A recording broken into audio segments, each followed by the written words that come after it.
Good evening. Welcome to Employment Law Today. I'm your host, Eric Sauver. I'm an employment law and business law attorney, and I host this live weekly talk radio show and this live weekly video broadcast every Tuesday night from 5 p.m. to 6 p.m. Eastern Standard Time, right here on TalkRadio.nyc, where I have guests who discuss some of the most novel, interesting, and compelling issues that employers and business owners are facing during these trying times. And in that regard, in the spirit of my show, our goal and our purpose, I'm very pleased tonight to introduce and to welcome our guest, Dr. Rita Kakadi Shah. Rita, welcome to the show. It's great to have you. And you're on mute, by the way. I just wanted to let you know. Oh. Lovely to be here, Eric. Thank you for having me. My pleasure, my pleasure. Really glad that you can make it to the show tonight. Quite an impressive background, which I'm going to share with our audience in just a moment. First, I want to give our audience tonight, our listeners, a sense of what our topic is. And our topic really, I think, is an important one that really affects business owners, employers, and employees alike. And that is empowering women in the workforce. And Rita and I were talking about this before the show, the fact that too many smart, talented women who left the workforce to raise children are unable to find jobs that match their credentials and lifestyle commitments when they try to return. Not enough is being done to retain and retrain or re-engage this fundamental talent pool. Companies that once hired and trained these incredible women now suffer from an intense loss of headcount and a huge drain of hiring and training resources as well. So on tonight's episode, join me and my guest, Dr. Rita Kakadi Shah, CEO and founder of UMA, to discuss how we can challenge the status quo and break the mold and work with like-minded employers to create opportunities that match the credentials and lifestyle goals of these powerful women. So learn why applying DEI and strategic initiatives can benefit both the female workforce and the companies who employ them. And with that topic in mind, I can't think of a better, more qualified guest tonight than our guest this evening, as I mentioned, folks, Dr. Rita Kakadi Shah, who helms UMA, an international platform empowering confidence, success, and resilience in women and minorities. Now, Rita started her career in finance at Goldman Sachs International, and after a decade at the firm, she went on to lead global business development in the pharmaceutical industry. Rita is a distinguished alumna of King's College London, serving also on the advisory council of King's Business School, and was also awarded a Doctorate of Humanities, HC, from Commonwealth University. She is an advisor and mentor to many organizations, policy forums, and academic institutions around the world, and a sought-after international speaker. We're glad you can be with us as well tonight, and thought leader on topics such as gender equality, diversity and inclusion, and youth and women empowerment. Now, Rita has won multiple awards and recognitions, most recently as an honoree of the President's Lifetime Achievement Award from U.S. President Joe Biden and Mahatma Gandhi Samman Award presented at the Houses of Parliament in London.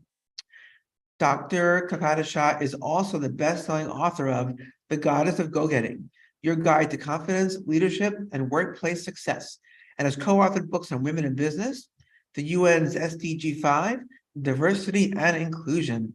Wow. So really, that's quite an impressive background. You certainly must be pretty engaged and busy, I imagine, with that kind of pedigree. No, thank you for that really, really kind introduction. Sure. And that summary there. Yeah, no, I really came to do what I do. It's almost like serendipitous moments, Eric. I like to say that everything that's happened in life is for a reason. And it started off, with my background, and just one thing led to another, and sort of here I am. Yeah. Well, that kind of is a nice segue, Rita, to my very first question, which is to tell us a bit more about yourself. Mainly, like, how did your career initially start out, and then what prompted you to become an advocate for female empowerment and inclusion, and to found the company UMA? That's a great question. So really, if I go back to my background that you mentioned, I was in finance for 10 years. And certainly when I started, I was on the trading floor of the equities trading floor doing pan-European sales trading. So, and at the time, I was one of very, very few women on the floor totally, and certainly the only woman on my team at the time. So I guess I fell into what we now call DEI, diversity, equity, and inclusion, just by virtue of being who I was. You know, it wasn't a thing back then. This was in the early 2000s. There was no actual official term that we use for it now. But I just found that, you know, I was always a very social person. I love getting people together. I'm always very much into, like, you know, learning, meeting people, and trying to build my, you know, my presence within the firm, but also help others too. And you know, they're just natural questions. Like, I knew that there were other women at the firm. I trained with them on the training program. I was in the London office, but we came to New York for the training program. But then on the floor, I thought, where are these amazing women, and how can we network more and find out what we're doing, and sort of, you know, rotate like you did when you were first interning, training for the job. That sort of stopped when you joined full time. So just asking those natural questions of how do we reconnect this incredible talent pool is how I really fell into that space, getting people together, helping people feel valued. What I've always said about, you know, the whole meaning of what DEI is all about is really that sense of belonging. How do you feel connected? How do you feel that sense of value? How do you feel like you belong? And that's really what it's all about, with the different facets and the different sort of nuances of DEI. So that's sort of how I initially, I guess, fell into it. How I started UMA, fast forward a few years, and I was in the pharmaceutical industry in business development. I've always loved to travel, Eric. And those travels took me here, there, and everywhere, meeting key opinion leaders, thought leaders in across psychiatry and neurology. And that's how I ended up in New York. And settled down, got married, now have two children. They're now 7 and 9. But when I was pregnant for my son, and I had just a conversation with my at the time boss about, you know, I didn't want to necessarily take time off or anything like that. I just didn't know what I wanted. I was a to-be mom, you know, I was just a corporate person. And we had the conversation about, you know, what's the plan? What do we do? There was none. You know, he said, well, you know, you could take 6 weeks off, unpaid, of course, and you have to file a disability claim to do that. So it felt like a bit of a slap in the cheek, really, hearing that. But that's really what led me to think, okay, well, what does this actually mean? And compare the US where I was to the UK where I came from, where you can actually get up to a year of paid leave and then come back and sort of rejoin where you left off. So it's because of that I actually left that job, raised my children for 3.5, 4 years. During that time, realized that, wow, this is by far the toughest career I've ever held, full stop. The full stop job of motherhood taught me so much, but so much of what it taught me was particularly that there were certain skills that are really imperative to the paid salaried workforce that I didn't learn in the paid salaried workforce. Things like communication, negotiation. You become such a hard hitter at these when you're actually a parent, a full-time parent. Oh, yes. This is really what led me to really help UMA, that planted the seeds of what am I going to do to kind of empower this new talent pool. I was part of that talent pool there, and then living this every single day, thinking, what is this disconnect between me now having an incredibly enhanced skill set and the workforce not necessarily recognizing that. So that's really how I started UMA. Wow. It's interesting, Rita. You know, I find that, well, first of all, thank you for sharing all that with us, you know, tonight. It really gives some context and some I guess, background to what you do and why you do it. You know, I find that a lot of people, when I ask that question, like, tell us more about yourself, what motivated you, prompted you to found your own, you know, fill in the blank, firm, company, what have you. It's often either something they saw through family growing up, or it's a personal experience they had that shaped them. And I definitely hear a lot of that personal experience. You know, you talked about like being in finance, recognizing that there are other women, other female employees, other people who are women or minorities or both. And then, of course, how do you get them to connect and come to the table and be recognized and included and acknowledged? And then, of course, you know, so I can see how your personal experience sounds like really informed this interest, but then you combine, you know, being a mom, an expectant mom, and being told about the, unfortunately, at times very, you know, the dearth of good paid family leave. And I know this is an employment law attorney, you know, that different states have different laws. Some states like Florida don't require any kind of leave to be given, you know, for maternity leave or expectant mothers or when they deliver. Other states have paid leave, but it's very short-lived, or 12 weeks unpaid. So I can see how, you know, like you 20 years ago, or maybe not 20, but 8 and 10 years ago, if you're the age of your children, would run into some issues there, and to think, this is something like very telling about the workforce and how we value or don't value women, right? Because it's usually the women that are taking this time off. Men aren't taking time off to give birth, right? Like, I'm a father of a 3-year-old son, but my wife clearly did the heavy lifting in the regard to carrying and delivering, giving birth to our wonderful son. Anyway, but I hear you on that. And then just, what you kind of were saying about like the skills that women have being a mom, being a parent. And I want to come back to that in a later question, because I think it's an interesting issue that a lot of employers, I think, they don't look at, these skills that stay-at-home parents who go out to the workforce have. You may not be working on spreadsheets with your kids. Maybe you are if you're tutoring them, but maybe not working on certain, but you're certainly working on multitasking, negotiation, patience, all those things. So thank you for sharing that with us. Really good to have your background. So you're welcome. I joke, actually, Eric, you mentioned obviously you have a 3-year-old that, if you can negotiate with a toddler, there's no one on this planet you can't take on. So take that conviction to your next boardroom meeting or interview. So I say that a lot to my, the women and minorities that I serve. So absolutely. And I'll say though, like on that point, I want to keep focused on you, but I can't resist saying that I'm pretty good negotiating. That's what I do with plaintiffs' counsel and in litigation, employment defense, or negotiating with different clients. But mediation, when it comes to my 3-year-old, especially when he was 2, at that really toddler, like razor focus on what he wants age, and even now at 3, he wins every time. I can't negotiate. I just he just wears you down in a wonderful, loving way until, okay, Nathan, so very good point. And we've been up to our first commercial break in about a minute. I'm about to take it now so we don't get in the middle of a new topic and have to break. So I'll just, when we come back though, I'll be asking Rita, Dr. Kakari Shah, about some unique challenges that women face when re-entering the workplace, and how companies may have stepped up their recent hiring and how some have not. So stick around. You're listening to Employment Law Today and watching the show as well. I'm your host, Eric Sauver. Our guest tonight, Dr. Rita Kakari Shah, founder of UMA. On TalkRadio.nyc, we'll be right back. Are you a business owner? Do you want to be a business owner? Do you work with business owners? Hi, I'm Stephen Fry, your small and medium-sized business, or SMB guy, and I'm the host of the new show, Always Friday. While I love to have fun on my show, we take those Friday feelings of freedom and clarity to discuss popular topics on the minds of SMBs today. Please join me and my various special guests on Friday at 11 a.m. on TalkRadio.nyc. Are you a conscious co-creator? Are you on a quest to raise your vibration and your consciousness? I'm Sam Leibowitz, your conscious consultant. And on my show, The Conscious Consultant Hour, Awakening Humanity, we will touch upon all these topics and more.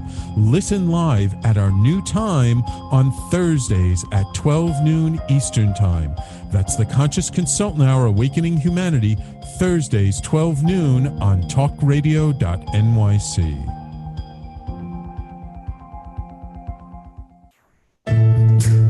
Are you on edge? Hey, we live in challenging, edgy times, so let's lean in. I'm Sandra Bargman, the host of The Edge of Every Day, which airs each Monday at 7 p.m. Eastern Time on TalkRadio.nyc. Tune in live with me and my friends and colleagues as we share stories and perspectives about pushing boundaries and exploring our rough edges. That's The Edge of Every Day on Mondays at 7 p.m. Eastern Time on TalkRadio.nyc. You're listening to Talk Radio NYC. Uplift, educate, empower.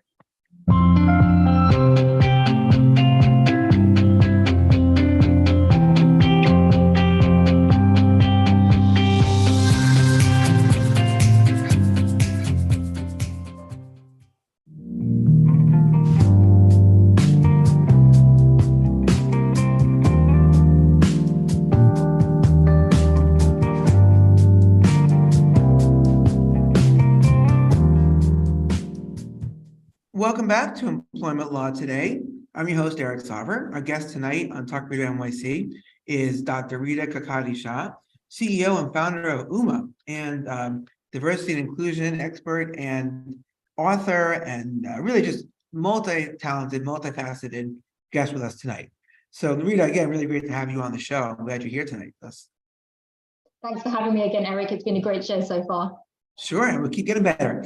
Getting into the meat of our topic about empowering women in the workforce, my question is, what are some unique challenges that women face when re-entering the workplace after raising children?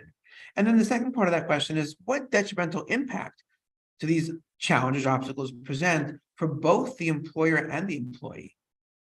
Yes, a couple of things there. It's a great question. And it's not one size fits all. Everybody has their own unique experience, but generally what we've seen that one of the first things is confidence.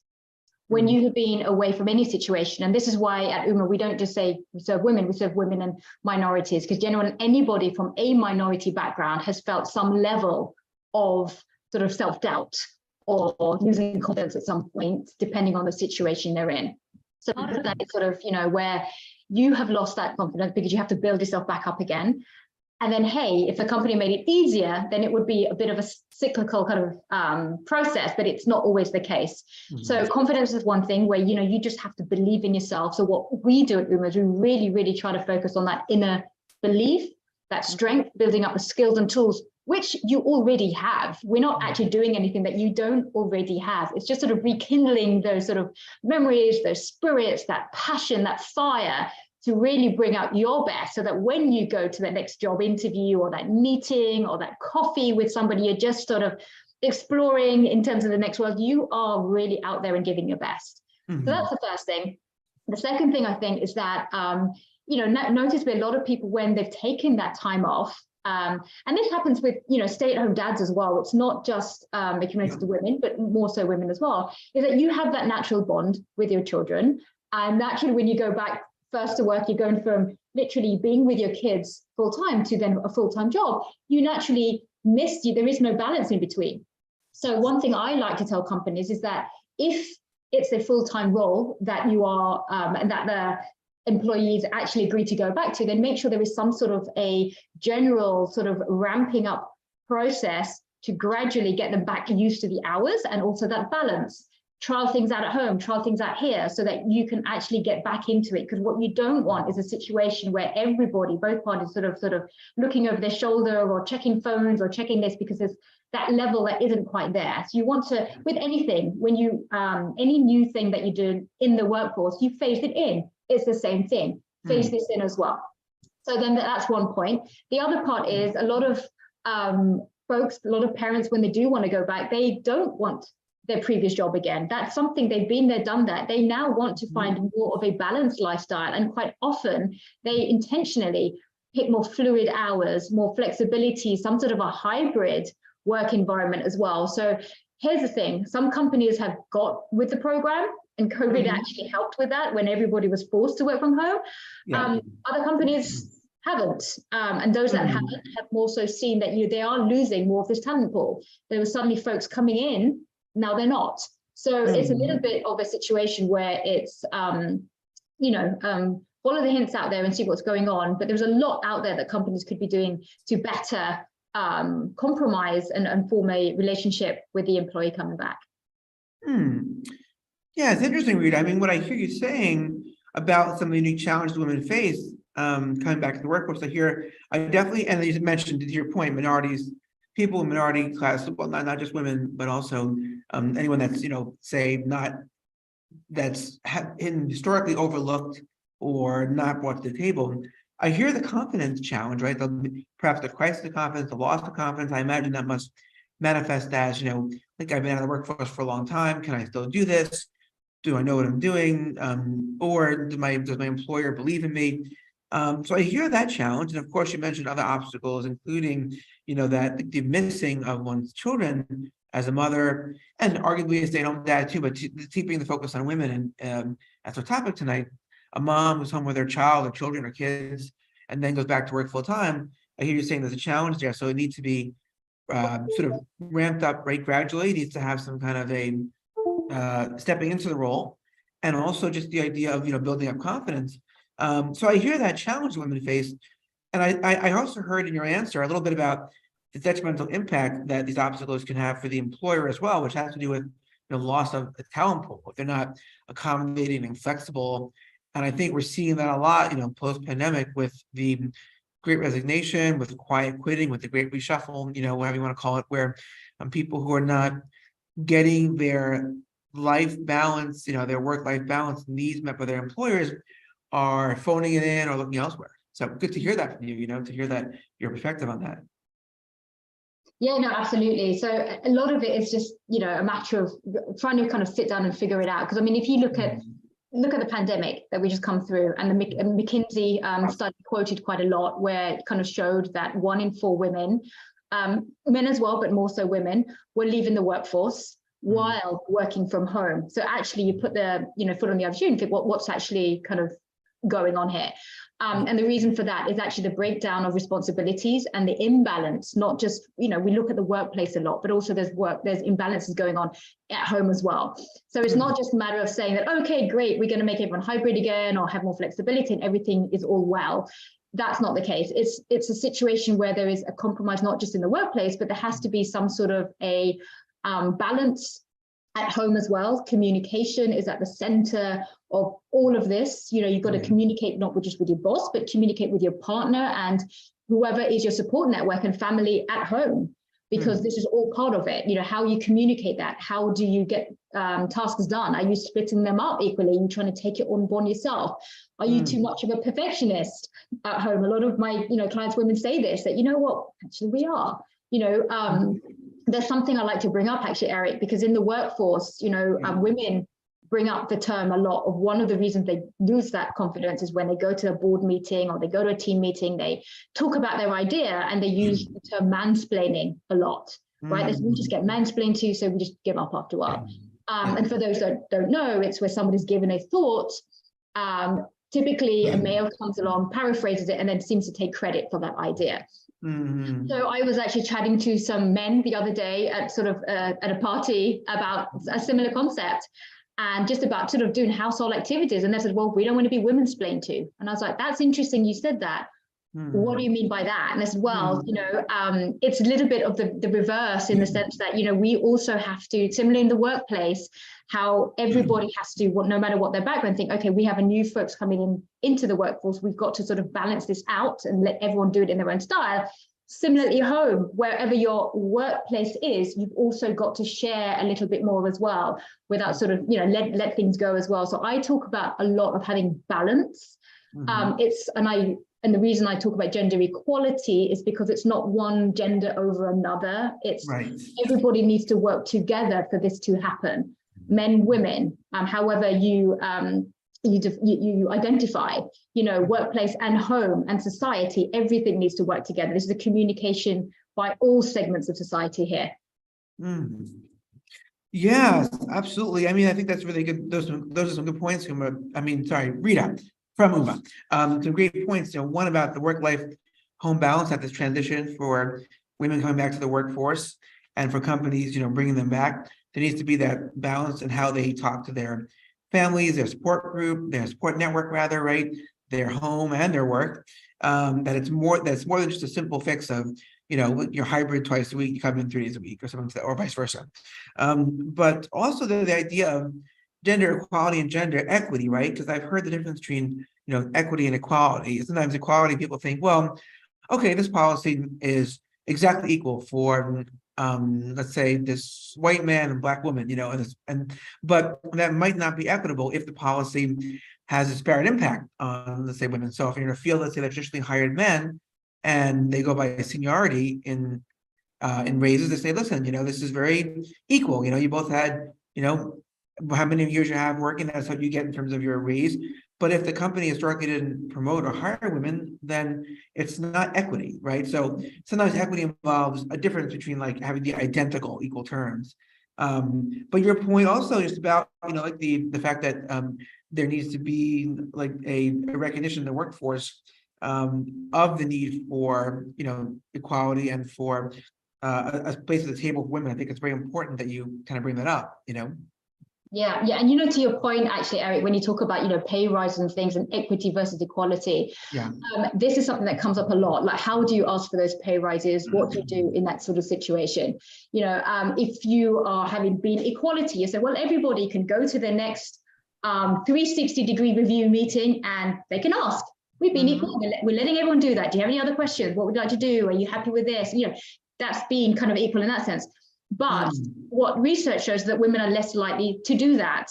Our personalities are more reframed. We have more of a kind of, we don't ask for money for that as often. We kind of feel we're kind of grateful for where we are, and we kind of feel like we don't want to infringe upon somebody else. So it's something not as easily done. The equity piece there would say, okay, well, give women more of an opportunity to make them more feel comfortable about asking, phrase it differently, ask about, okay, these are the bands that we are thinking of this year, what would you be thinking of, or have you given some thought, or at your next meeting coming up, this is something we would like you to talk about, have a little think about it, and that could be something to work on with them. So that's where the equity piece steps in as well. So it's almost so the outcome at the end is the same, but you might have different levels of facilitation to get there. Right. It's an interesting point, Rita. And to your point also, you mentioned how this is not a case of putting one gender above the other, whether it's women above men or men above women. I think it's an important point too. I think that a lot of times, I see this with my clients, with companies where I'm going through the employment labor laws, what's required, and different compliance issues. And I'll encourage them to have the training on diversity and inclusion.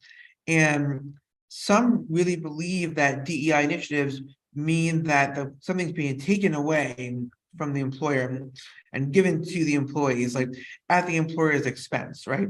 Or being taken away from the male employee and given to the female at the male employee's expense. But in fact, it's not the type of situation. This is not, like a situation where there's two slices of the pizza and you're giving them both to some person. It's more that when one benefits from DEI, when the employee benefits as well. The employer gets the benefit of that person's, extra morale, and they're sticking around and they're full, work the full capacity.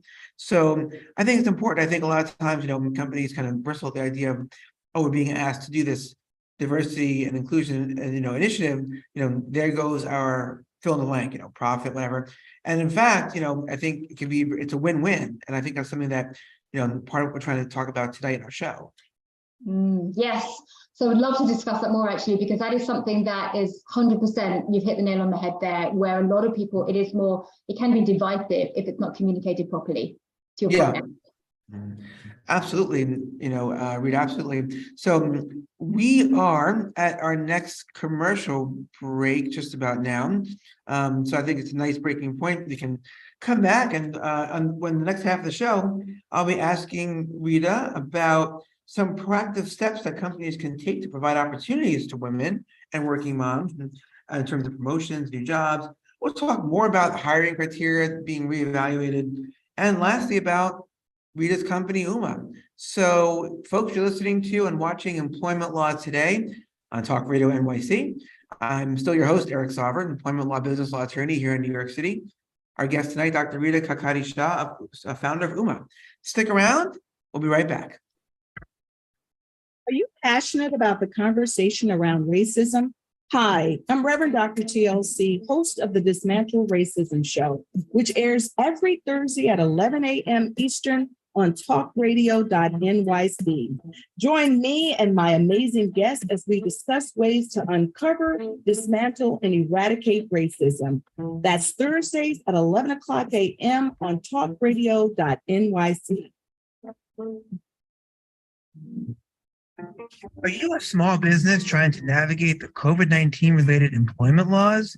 Hello, I'm Eric Sauver, employment law business law attorney and host of the new radio show, Employment Law Today.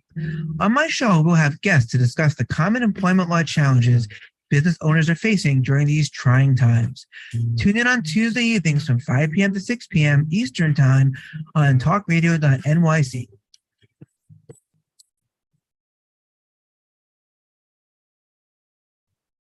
Hey, everybody, it's Tommy D, the nonprofit sector connector, coming at you from my attic. Each week here on TalkRadio.nyc, I host the program Philanthropy in Focus. Nonprofits impact us each and every day, and it's my focus to help them amplify their message and tell their story. Listen each week at 10 a.m. Eastern Standard Time until 11 a.m. Eastern Standard Time, right here on TalkRadio.nyc.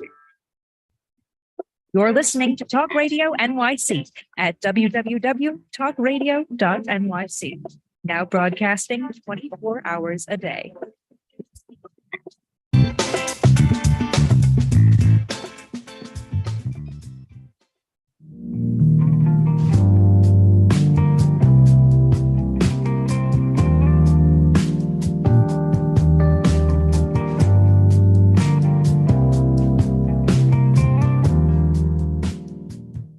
Welcome back to Employment Law Today. I'm your host, Eric Sauver. Our guest tonight, Dr. Rita Kakadi Shah, founder of UMA, Diversity and Inclusion DEI Specialist, author, speaker, and guest on our show tonight.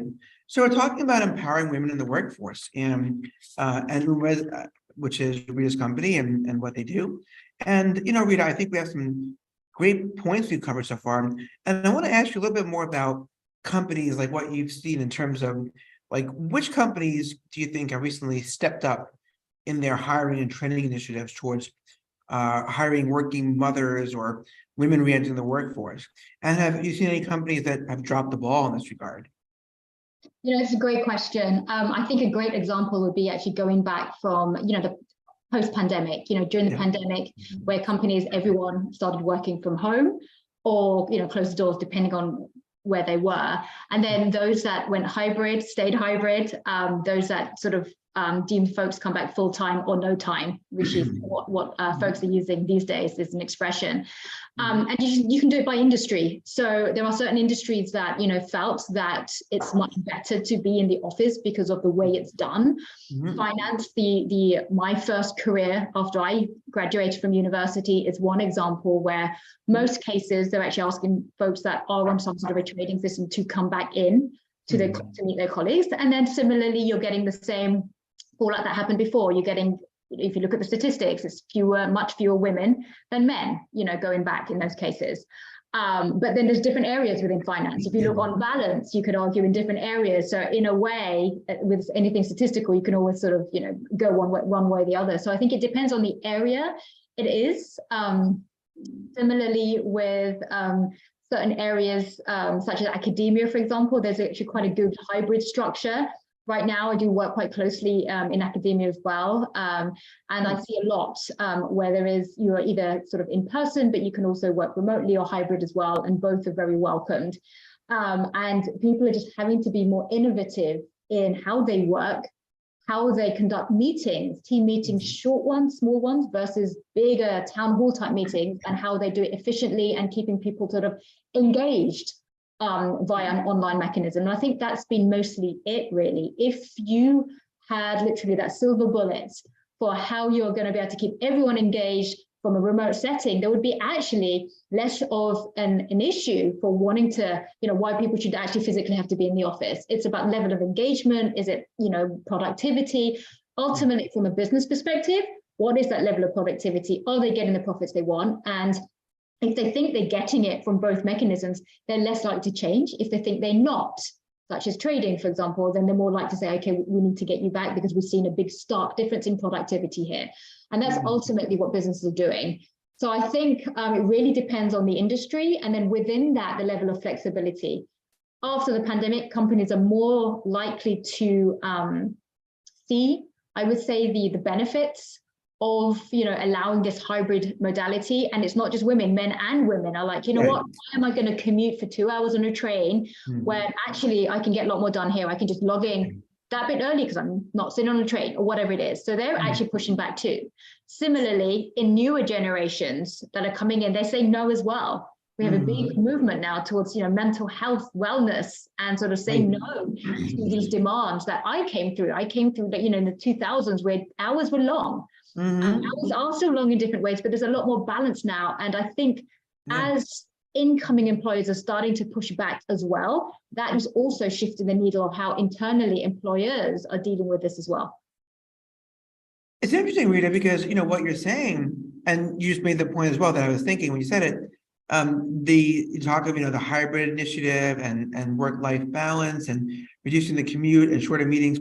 That definitely can impact, as you mentioned, not just working moms and women returning to the workforce, which is one demographic, but also men, also young people, also men that have children.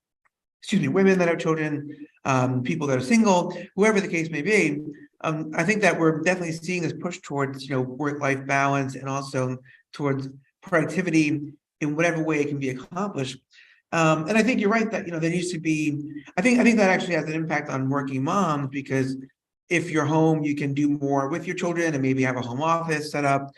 But I also think it's very much an interesting question. I know personally, I have clients that ask me about, the fully remote versus fully hybrid versus fully in the office. I'm kind of a middle of the road kind of, I try to avoid extremes when I can. And I personally, I tend to enjoy hybrid. I need to anyway, because I need to go to court, need to see certain clients in person. We're back in that zone again. But even if I didn't have to, I think some folks might work better a little bit in the office. They get like a little break from home. They're not constantly, in their own like living room or home office, and they see the coworkers. There's some connection, some collaboration, some community being formed. New workers can connect. But I definitely, I mean, to your point though, I think the rigid, must be in the office 5 days a week that I see a few companies sticking to, it seems as if it's almost standing on ceremony, right? Because with the advent of technology and with the flexibility that people are starting to recognize and expect more things to happen via Zoom, WebEx, Microsoft, Google Teams, what have you. I think that there's definitely a lot of room for companies to have hybrids in most situations. Obviously, if you're a restaurant employing your chefs and waiters, there's not much room for hybrid. But but the bookkeeper can certainly come in 3 days a week. So it's interesting. I hear your point about how a general balance for the workplace has a great impact on working moms, and companies that can do that, can impact them in a positive way. No, absolutely. And you're right, it depends on the industry, and as well, like even musicians and taking music lessons, they also switch to hybrid too, and now, or remote, and now back to hybrid again. But also there was so much though that companies could be doing more as well. So I say two things. Sure. So if you are the employee, and you are now at the position sort of at that crossroads of, which company do I go to? Have a look at the sort of what environment they have. If you know you're the sort of person that prefers a certain lifestyle, like you just mentioned, Eric, that you actually like hybrid lens because that sort of, it suits what your schedule is like anyway. For me as well, I travel a lot, so I'd like to balance it now with working from home when I'm not traveling so much, because it's sort of balance myself, but I also go where my clients need as well. So it really, really depends on that. Sure. So, but it depends on the individual. So because of, I know this lifestyle, I'm less likely to go and find a client that will only literally want me to just sort of work with them only in a certain area, and that's it forevermore, because I know my personality, what I like, the impact I can make as well. Yes. So similarly, I tell people all the time that as you are looking for opportunities, look for opportunities that suit who you are. Don't try to fit yourself in someone else's box. There are options out there. It sometimes takes time to go and search and do that, but that's the exciting part. This is the time you can actually search. You look for that match. When you interview, don't just let people ask you questions. You ask questions back too. It's a two-way process. It is absolutely a conversation. And similarly with companies as well, there is a lot more they could be doing with employees as well.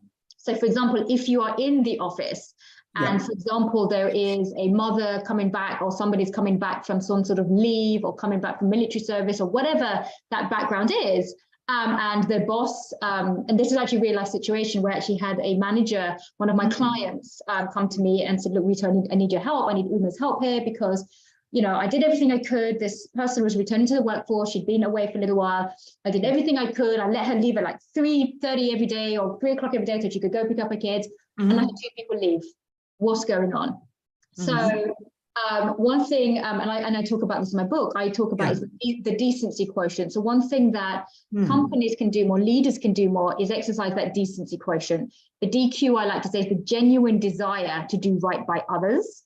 So in this case, where that manager helped one employee, right? how does the other employees feel? They feel like, well, why is this person getting special treatment? We hear it in, day out. Why does that person get to leave early? So when I spoke to the managers about, let's find out what is it that these folks do. Do they have hobbies? Do they have things going on? If they don't have a hobby, maybe they should go find one, you know. Yeah, right. How do you encourage that? This company, this team is really trying to encourage some sort of a life outside work. They're really into that. So I said, practice what you preach, find out what they're doing. And it might not be every day or whatever, but maybe once a week or once every 2 weeks, they take turns. Like this person there plays tennis. Let them go on a Wednesday to go and play tennis or whatever it is. Similarly, what else has some other hobby? If you do that, it shows you are genuinely thinking about others. They're less likely then to have an issue with the other person and communicate it, talk about it. Because then otherwise the woman that came back, she did not like that either. She was on the verge of leaving too. Right. So it made her feel like she was called out, single. She was embarrassed. That was not the intention, but that's how she felt. She was like, I want to come back and get straight in there. I just need to leave early a couple of times a week. That's it. Right. But she was called out feeling that she felt inadequate. So all of the stereotypes about, oh, there goes another mom not doing the work was totally because of this manager misguiding or miscommunicating his needs. So it's just things like that. I say if you exercise that decency quotient and really break it down and thinking about the whole team and what you can do better, things can get a lot better in terms of holistically the whole team working alongside each other well. I love that. I love that phrase. Well, thank you for that, Rita. I love that phrase that you shared with us tonight. Decency quotient, and what that represents. And also the genuine idea of wanting to genuinely do good for your employees and for your coworkers. And, you're right. I think often companies will say, okay, we're going to be progressive. We'll be, enlightened, right? We're going to give this person, this working mom, right? Some kind of an extra special day off, whatnot, or early leave time. But, if they're being singled out, right, to leave, let's say at 3 o'clock, 3:30, when everyone else is staying until 6, if they're, let's say, hybrid or in person, or even on Zoom, right, it could lead to resentment and animosity and, jealousy among the coworkers. So, but then rather than saying, okay, we're going to take those rights away from the woman, instead you say we're going to give that extra something to the other employees too. And so even that, if, Bob doesn't have children, but, Bob loves, like, say, you mentioned, like playing tennis, and he can play on a nice day, and okay, why not? So Wednesdays, when, Sarah goes to get her 2 kids, and Thursdays, Bob leaves at 4, to play, tennis. So I think that more companies are seeing this, but that's a great, like, really a great observation, an excellent idea to think, like, give the extra to everyone so that it doesn't foster resentment in the workplace. And then those stereotypes of, the working moms, like, look what happens when they get into. And meanwhile, the working mom, by the way, I dare say from, what I've seen, my, wife's full-time work and mother, and I'm full-time work and dad, that time off to get the kid is not, an easy downtime break, right? It's not like, coasting. It's not, it's not going to the salon, or the massage or acupuncture or whatever, whatever's relaxing to people. So I think it's really, it's a great, excellent point there, and I think that, just companies need to hear this. And if you're listening tonight, think about what can you do for your workers, this push towards giving more and having more work-life balance, the belief that that pays off in the long run. I think more companies are seeing that. I think when I came up in law in the late 90s, early 2000s, and back then at firms, the belief was just, work people into the ground, more hours the better. But I'm seeing that even changing amongst colleagues who are in big firms. So it's really good to hear that from you. Yeah. No, absolutely. No, thanks. It's something I very much think the more companies that think along that way, that really that DQ, that decency quotient, things can really change. That and just communicating. How do you communicate that better? Yeah. And that, change is something that we're looking forward to, and that, we try to promote here on the show by having guests such as yourself. So we're not done yet, folks. We are on our next commercial break. So when we return, I'll be talking more with Dr. Rita Kakadi-Shah. We'll talk about UMA, her company. We'll talk about some of the things that our company does, engaging leadership, improving gender diversity, and empowering women in the workforce. So you're listening to and watching Employment Law Today with your host, Eric Sauver, employment law attorney. Our guest tonight, Dr. Rita Kakadi-Shah on Talk Radio NYC. Stay tuned. We'll be right back. Hey, everybody, it's Tommy D, the nonprofit sector connector, coming at you from my attic. Each week here on TalkRadio.nyc, I host the program Philanthropy in Focus. Nonprofits impact us each and every day, and it's my focus to help them amplify their message and tell their story. Listen each week at 10 a.m. Eastern Standard Time until 11 a.m. Eastern Standard Time, right here on TalkRadio.nyc. In a post-COVID world, you may have many unanswered questions regarding your health. Are you looking to live a healthier lifestyle? Do you have a desire to learn more about mental health and enhance your quality of life? Or do you just want to participate in self-understanding and awareness? I'm Frank R. Harrison, host of Frank About Health, and each Thursday, I will tackle these questions and work to enlighten you.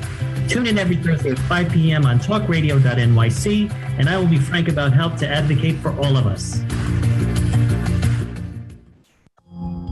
Are you a conscious co-creator? Are you on a quest to raise your vibration and your consciousness? I'm Sam Leibowitz, your conscious consultant. And on my show, The Conscious Consultant Hour, Awakening Humanity, we will touch upon all these topics and more. Listen live at our new time on Thursdays at 12 noon Eastern Time. That's The Conscious Consultant Hour, Awakening Humanity, Thursdays, 12 noon on TalkRadio.nyc. You're listening to Talk Radio NYC at www.talkradio.nyc. Now broadcasting 24 hours a day.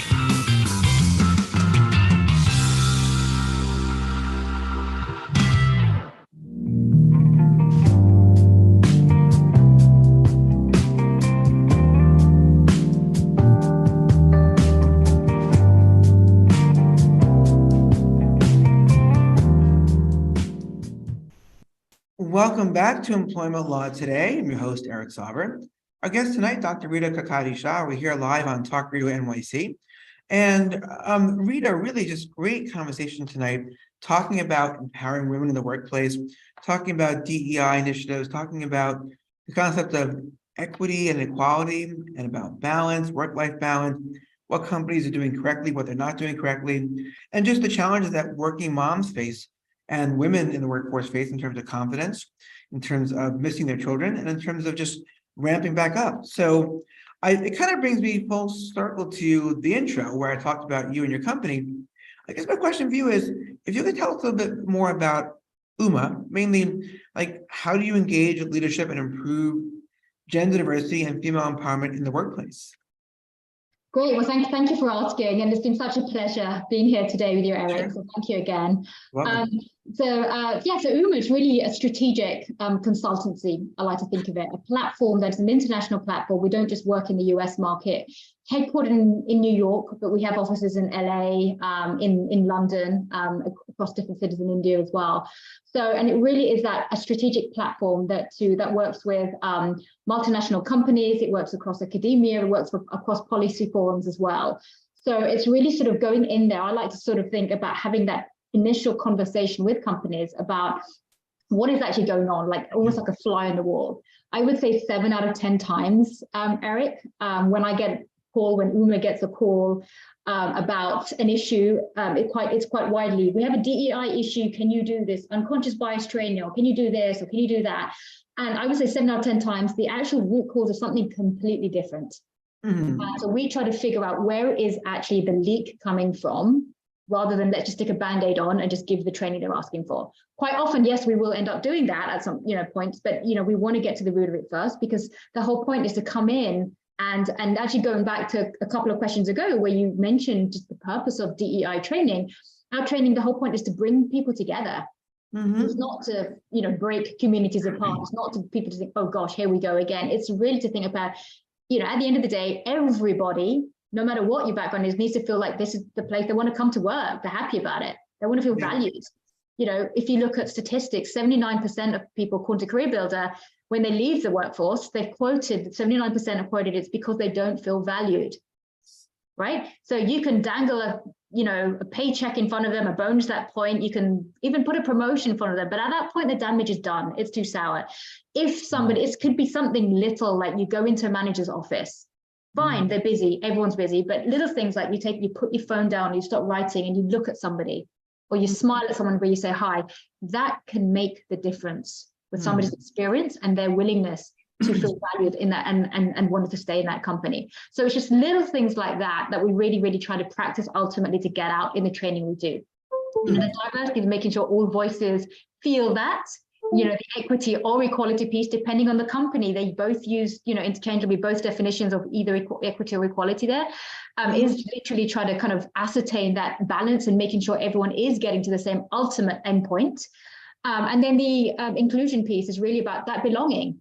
Do they feel a sense of belonging? Are you including their voice? What is their background? Yes, they may look like they're communicating in a different way, but is that perhaps cultural? Right. That way, you know, people can communicate in different ways. You're bringing people in, but are you letting them be them, or are you just trying to put them in a box? So that's ultimately what we try to do with our consulting strategy and training. And then we give up the training according to what we found and the observations. Decency quotient, what we spoke about in the last segment, is something that we very, very strongly adhere to and try to ensure that leadership goes towards that as well. So yeah, that's sort of a nutshell what we like to do at UMA. Yep, and I love how you said, you know, you have a systemic issue that sometimes clients don't know about. They come to you with X, you know, we need a training, whatnot, we need this, and you can see that they might need more than whatever they think they need. You know, it's like wow, there's so much to say on that, but I want to give you room to talk about your book for a bit, and then of course to share with our audience, you know, at the end of the show, your contact information. But tell us a bit about your book, you know, that you wrote and what it's about. Sure. Well, thank you. If you don't mind sharing with us, of course. Thank you. Yeah, I mean, I actually got a picture up there. Oh, actually, there's a book up there. I've actually got a copy of it here. It's called The Goddess of Go-Getting, Your Guide to Confidence, Leadership and Workplace Success. Really, the book is about, it's actually almost an extension of UMA. It is everything that UMA does and what we preach. And it's called The Goddess of Go-Getting because actually UMA, the name UMA and why the company was named UMA is after the Hindu goddess Uma. She happens to be a mother, she's a daughter, she's a sibling, she's a wife. So in a way, she depicts all of the many roles that we all have at some point in our lives. But she's full of determination, full of confidence, and just full of just that go-getting attitude. So I call her the goddess of go-getting. So there's a lot of ingredients and elements there that is about that kind of getting out there, but not being, there's a difference between feeling empowered and being entitled, which companies and academic institutions talk about all the time. So the book really delves into that. It's about bringing people together in a way that, you know, talks about different viewpoints, accepting. It talks about how do you communicate with listening being the crux of how to actually communicate better, empathy, listening being at the root of that. And we talk about, you know, this chapter on the rules of the playground, almost like going back to childhood to say, at what point do you get up yourself and rub off your scratches and move on versus go tell the teacher? You know, there are different examples of just sort of, you know, learning social skills. You know, if you have a look at, you know, which kids just get along with others, right? And extrapolate that later on in life. There are some people, no matter their background, they will get along with their colleagues. There's no issue there. And others that they can jump companies and they still don't feel that sense of belonging, right? So it takes two ways there, and there's a lot of coaching and career development elements involved as well, but it's for leadership, it's for everyone. It could be for students, it could call the goddess of go-getting, so it's very much for women, but it's also for leaders of all backgrounds as well. Yeah, you know, I can see how like those, you know, concepts and principles that you're talking about can apply not just to women and not just to working moms or women in the workforce, but as you mentioned, you know, to young people starting out, right? You know, to people, let's say, you know, in a minority, you know, class, to people who are coming back to the workforce, or whatever the case may be. All those, you know, issues, the idea of, you know, just of the ambition of empowerment and how that differs in entitlement, and then the decency quotient being thrown in, you know, active listening. All great stuff, you know, really, I think, and the name of your book is the Goddess of Go-Getting, right? So it is just go-getting. And actually, to your point, Eric, when we talk about minorities, I start off by redefining what I mean by minority as well, because to your point, this book is for everyone. So everybody at some point has been in a minority situation. You could be a vegetarian and you walk into a barbecue and just somebody's forgotten to put any veggies out. Or you could be that pregnant woman and you walked into an office party and someone just forgot to put water out or some soft drinks. Or, you know, you could be somebody that's not overly religious and you walk into someone that's, you know, you're going into an Orthodox function. So at some point, everybody at some point in life has felt that sort of out of place feeling. So because of that, this does speak to everyone. And in that sense, they've all been a minority and know what that feels like. So because of that, it's about when you are in that situation for that moment, you are the one that now has to think, okay, wow, I'm in that position. How do I now kind of fit in, rather than expect everyone to kind of come to me? So it's a mixture. It's almost like taking chess principles and game principles and school principles and office politics and everything all in one about how do you together come together. So Got it. That's, it's excellent to know, Rita, to think about it that way. We've got about a minute and a half left. I want to give you a minute to talk about, how we can find you, your website, your contact information. Got a minute. The floor is yours. Perfect. Well, thank you. So I have my personal website, which is ritakakatisha.com. My UMA website is beboldbeuma.com. That's BEBOLDBEUMA.com. And you can find me across all social media platforms. So personally, I'm at Rita Kakati Shah, Instagram, Facebook, Twitter, LinkedIn, and on UMA, we're at beboldbeuma. And that's us. Great. And for those listening on the air who may not be watching, Rita Kakati Shah, that's Rita, R-I-T-A. Kakati is Kakati Shah, S-H-A-H. So we're down to the wrapping up part of the show. And once again, I want to thank you so much. Rita, thank you for being on the show tonight. A pleasure having you on. A pleasure discussing this topic with you. Likewise. Thank you so much for having me, Eric. You're welcome. And for those listening tonight, if you've enjoyed our show, if you like what you hear every week, tell your friends, tell your colleagues, tell your clients to tune in to Employment Law Today here on TalkRadio.nyc, Tuesday nights from 5 p.m. to 6 p.m. Eastern Standard Time. I'm your host, Eric Sauver, an employment law, business law attorney out in New York. And our guest tonight, Dr. Rita Kakati Shah of UMA. So wishing everyone out there a wonderful, happy week, a good evening, good holiday season. We'll be back next week. And Rita, thank you again so much. Thank you so much. Take care. Bye.